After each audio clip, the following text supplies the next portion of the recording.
To really deal with ISIS, we have to understand where they're coming from.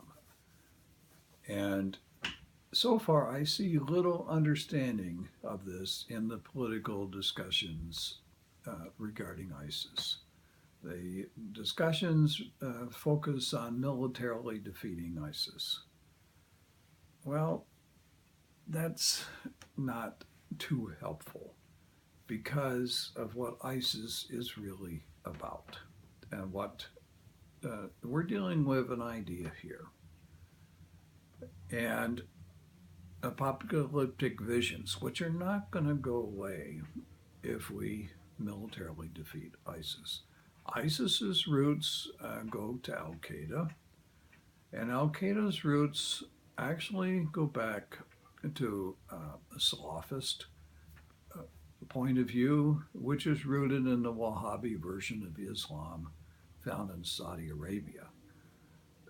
And we need to be aware of that and not just focus on the military aspects of the caliphate. So are their apocalyptic visions? They believe that we're in, as a world, to use a Christian term, the last days, where things are headed towards a grand battle. Christians would talk about Armageddon. ISIS doesn't use that term, but they have a similar concept that there's going to be a grand battle between the forces of good, them, and evil, us in particular. Any Muslims and Westerners that do not agree with their version of how things should play out.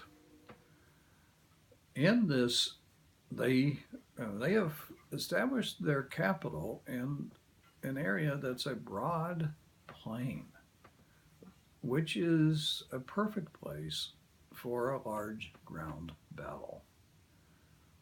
ISIS would welcome the arrival of tens of thousands of Western troops, of ground troops, because to them, then they can say they're defending Islam against the Crusaders and their allies in the Muslim world. And they believe that they may well lose that battle, but that this will trigger the end times battle where Isa, Jesus, and will return to earth with an army to rescue them from these Western forces.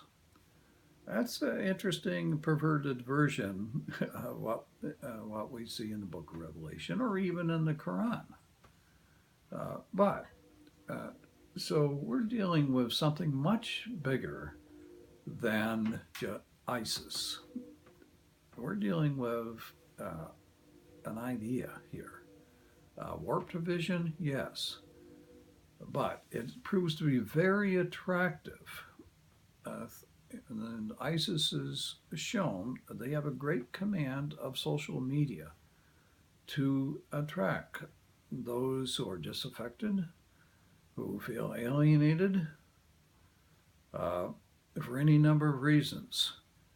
And they've gotten volunteers from all over coming to their bailiwick. This is what we're up against. And I would close with, let's assume we do defeat ISIS militarily.